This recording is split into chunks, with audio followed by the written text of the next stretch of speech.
What's up, guys? Welcome back to the Rebel Show with Bree Mesquit. I'm Bree Mesquit, and today I'm going to be talking to you guys about my first 3 hires as a solo esthetician and waxer. So we're going to get right into it. Make sure you have pen and paper to take some notes. And I'm also going to be sharing some both a referral and resources on how to find your own people and start building your own team. What's your plan for tomorrow? Are you a leader or will you follow? Are you a fighter or will you cower? It's our time to take back the power. What's your plan?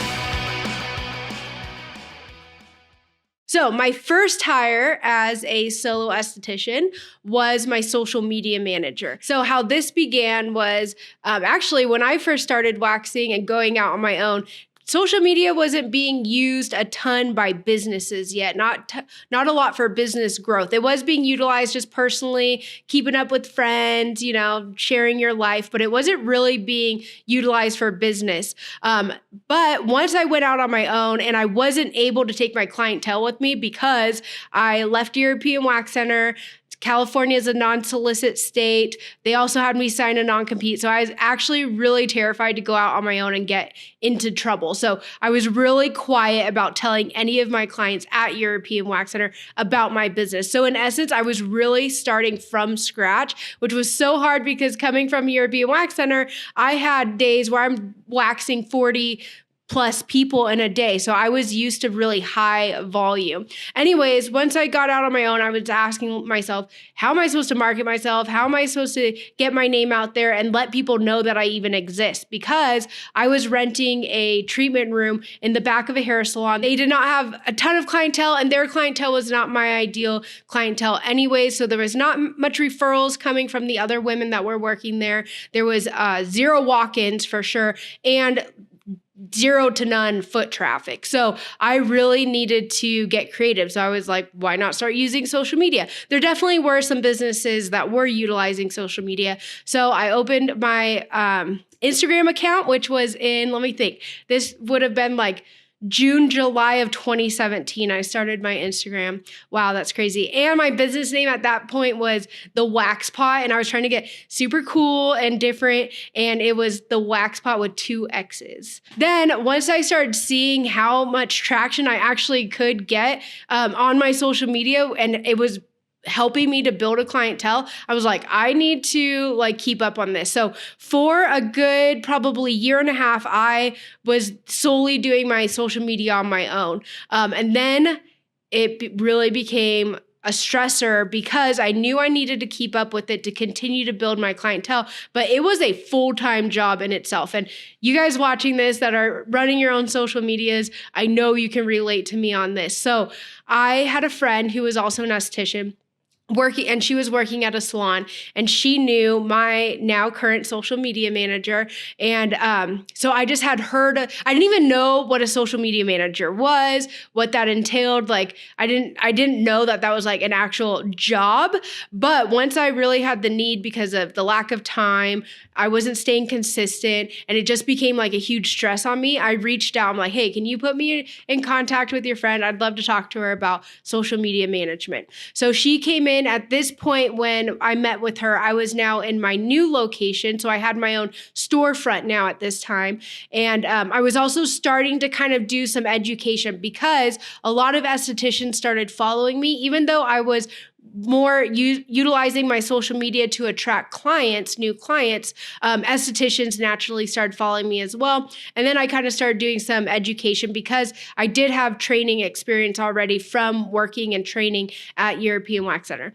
Anyways, she comes in, we meet, she goes through my feed. I always laugh about this because she's going through my feed. She's like, oh, okay, I see what you're trying to do. And now looking back on my old feed, I had 0 theme going on. I had multiple colors going on. I needed some help. The content was good. The information was good. It was just it wasn't very aesthetically pleasing. I wasn't utilizing hashtags and all the things. So what are some of the key points and reasons why you may want to consider hiring a social media manager? Let's go through them. Some of the key benefits to hiring a social media manager is, first of all, going to be saving time. Like I mentioned before, you are is a full-time job. If you're really wanting to utilize social media, especially today, because I feel like it's definitely a little bit more competitive because so many people are utilizing it. It's the number one media source. Radio ads are kind of a thing of the past. I know we still hear them, but it's not people's go-tos. Magazines.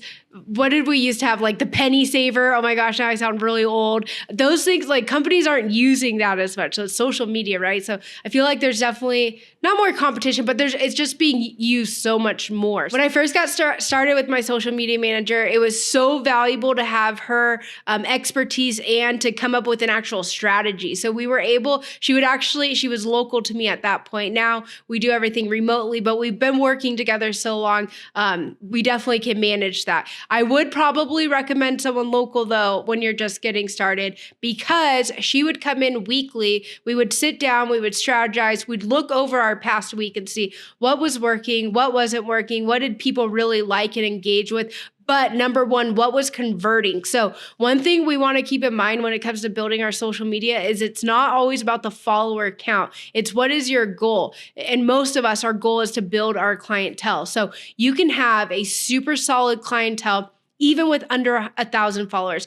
You do not need a ton of, can you just imagine yourself in a room with 1,000 people? That is a lot of eyes. That's a lot of people. So don't worry about the number, worry about the conversion. So we would strategize and really come up with a plan for attracting local people who were interested in waxing services. So we actually had a chance to convert them from just a follower of mine to someone who's going to press that book button, come in and actually book a service with me. So that's something really important to keep in mind, is that you want conversions. Don't worry just about your follower count. So that was a big thing, her expertise and having that strategy. It was also awesome that she was coming in weekly, like I said, and actually filming content for me. So she'd come in and we'd batch shoot, and then we'd have our content for the rest of the week. And then we actually were able to get onto a bi-weekly schedule from there. Another key point with social media is that it's all about keeping yourself top of mind. So I have a lot of women that will DM me and be like, I just feel like I'm boring my audience. I'm putting too much out there. Are they going to get sick of me? First of all, not every piece of content that you put out, your followers are going to see every single time.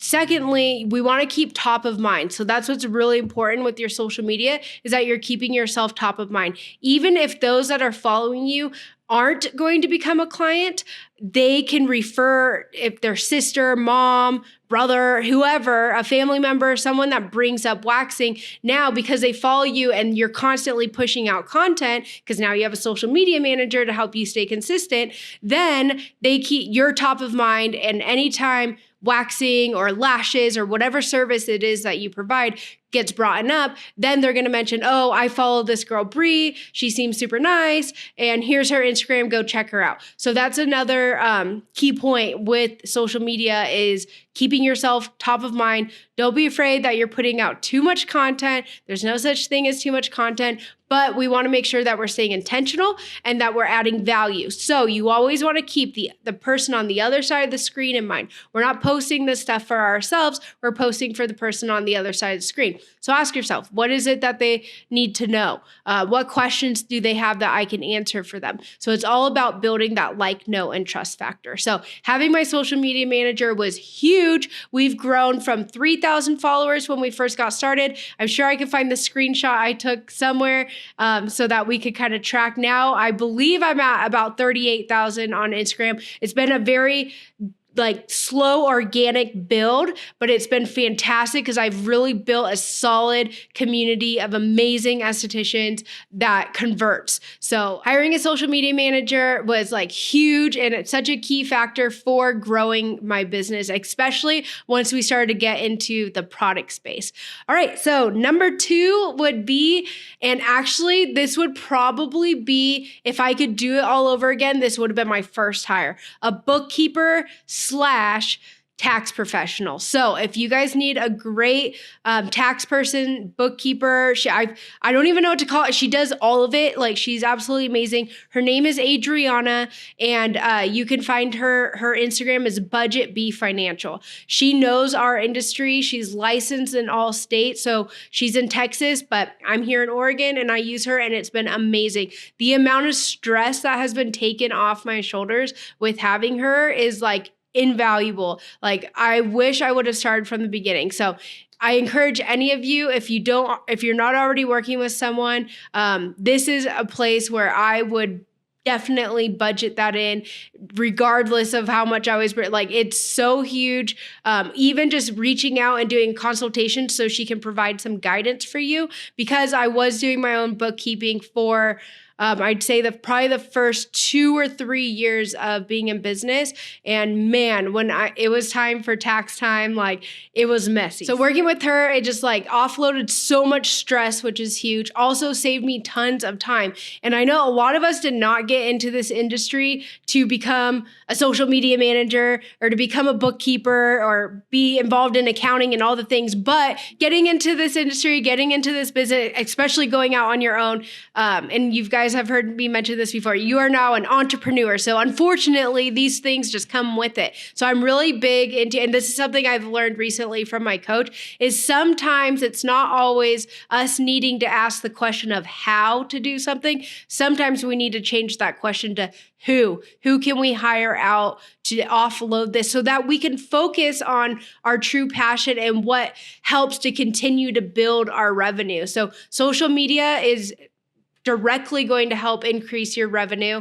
Having a accountant is directly going to help you to increase your revenue, because the time that it takes for you to be managing that on your own, now you're winning that time back. You're buying that time back, and you can focus more on your business and continuing to build your clientele, serve them well. And a lot of us have families, so we're having to try to balance, spending quality time with our families at the same time. So that was hire number 2 for me. But now everyone that I talk to, when they reach out to me asking for advice when they're about to go out on their own, my number 1 advice is budget in a accountant if possible, or at least get that consultation booked so that you can be started off on the right foot with your business account, your EIN number, registering your business, all the things. So reach out to Adriana.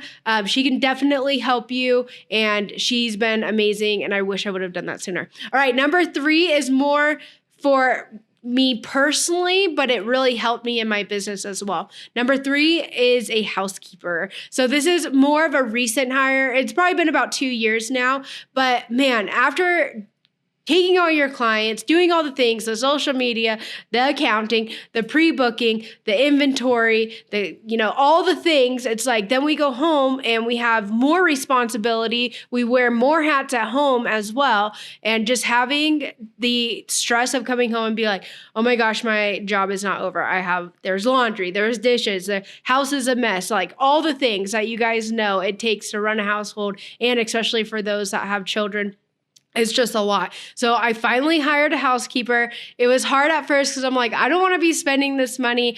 But again, the offload of like the stress that it took off of me and the time that I was buying back from that was amazing. Plus the amount of like bickering and arguments and stuff it saved my family from was huge too. Just knowing that she was going to be coming. So she comes to my salon and to my house. So I am able to write off part of that too by having her come to the salon, and it's just offloaded tons of stress. So I guess there's a theme here. These 3 hires helped with decreasing the amount of stress and just the weight of running a business, and the buying back of your time. So again, the whole point is to be able to put more focus where it is critical for you to be focusing on, continuing to build your clientele. And of course, we need to be giving our family the time that they deserve as well. So housekeeper was absolutely huge for me. All right, I'm going to throw in a bonus for you guys. I know I said 3, but this is something more recent. And again, I wish I would have done this sooner. Now I truly understand the value. is a business coach or mentor. So my husband and I, actually it's been about 6 months now, and the growth of our business has been absolutely insane. We've probably grown 2 to 3 years worth of growth if we were doing this on our own in just a short 6 months. Sometimes, and I'm sure you'll relate to this, being an entrepreneur can be like super lonely. You feel like the weight of the world's on your shoulders. We always have a running list of things to do that we swear we're going to complete that day that we don't, or goals or dreams or ideas that we have that we just don't even know where to start or how to execute on. It can be a lonely road for sure. It can be a lot. And a lot of times you feel like you're just left on your own. You have no one to turn to or ask. And it's hard because you could be completely misunderstood by your family, especially the family I come from. They all climbed the corporate ladder. Nothing wrong with that, just not the path that I chose. But a lot of these things that I was dealing with isn't something that they could relate to. So the people that I normally would go to for advice or to, be an ear to listen, like they just didn't understand what it was that I was dealing with and these new hurdles that I was working through. So by hiring my coach, it's so nice. I could pick up my phone, give him a call, shoot him a text anytime I need. And he's really helped us to actually execute and come up with actionable steps in order to move towards those hopes, dreams, goals, whatever it is that you're wanting to accomplish in your business. So I highly recommend, if you are able to find a great coach and mentor. When looking for a coach or mentor, you guys, there are so many people online now. I started offering this service and it's almost like I kept myself from doing this for a while because of how many are out there. But once I started researching and seeing, I'm like, a lot of these people are talking theory. They're talking theory, but I'm like, when have you done that yourself? So make sure when you're looking for a coach or a mentor that it's someone who has been there, done that. They're walking the walk, not just talking the talk. So our mentor has built multiple businesses, and he is definitely way further along on his journey than we are. So he's someone that we're really able to learn a lot from. He's helping us to avoid some mistakes. Now, I'm a big believer some mistakes need to be made because there's huge lessons that come from them. But there's also some mistakes that we can avoid and save a lot of heartache. So entrepreneurship is hard enough as it is. It can be lonely, like I said. So to have someone in your corner that's been there and can help you through those hard times and to really come up with those actionable steps and plans so that you're turning your dreams into a reality is huge. So I gave you guys a referral for bookkeeping, especially if you're in the beauty industry. Now, when it comes to finding a social media manager, first ask for referrals. So that's how I personally found mine. So look around, see if anyone else is utilizing social media managers. You can make sure you interview multiple. You want to make sure you guys are on the same page. They understand your brand. They understand your personality, especially if they're going to be writing like captions and stuff for you. It needs to be super authentic and true to you. So you're going to want to interview multiple.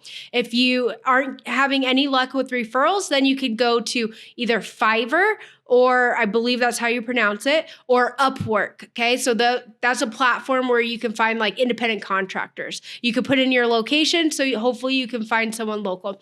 Also, Facebook groups are great. So local Facebook groups, just put out a post, hey, I'm looking to hire a social media manager. I'm in the beauty industry. Do you have any referrals for me? So those are 3 different ways that you can try to find a social media manager.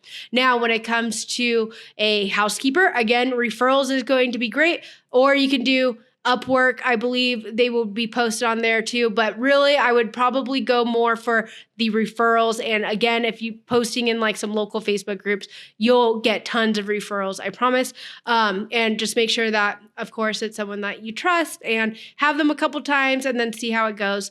Okay, if you guys are wanting to hire out a housekeeper, highly recommend it for your salons too. It's been awesome. She has a key to my salon. She goes in and then comes to my house, and it's like I love she was there yesterday, and it's fantastic. I love it. I only yell at my kids for one day, the first day that we come home, shoes off, don't touch anything, don't breathe. I want my house to be clean for one day. And then from there, I'm like, whatever, free reign. She'll be back in another 2 weeks and it'll be clean for a good 2 minutes. Okay. And then coach and mentor. That would be great for a referral too. Make sure that, again, they have been there, done that. They've achieved what it is that you're looking to achieve. And it really is great if they can be somewhat familiar with your industry. So our coach we're working with is more in the gym space, but a lot of things that I'm noticing, there's a lot of similarities between building, like personal trainers building up their clientele versus like us being in the beauty industry and building clienteles, or now, of course, us being more product focused. So he has his own product line as well. So just make sure that they have done something either that you're doing or something very similar, so they could truly provide that guidance for you and have the knowledge because, again, been there, done that. All right, guys, that's all I have for you today. I hope this provided some sort of guidance and value to you. If it did, please share and make sure to subscribe, and I will see you next week.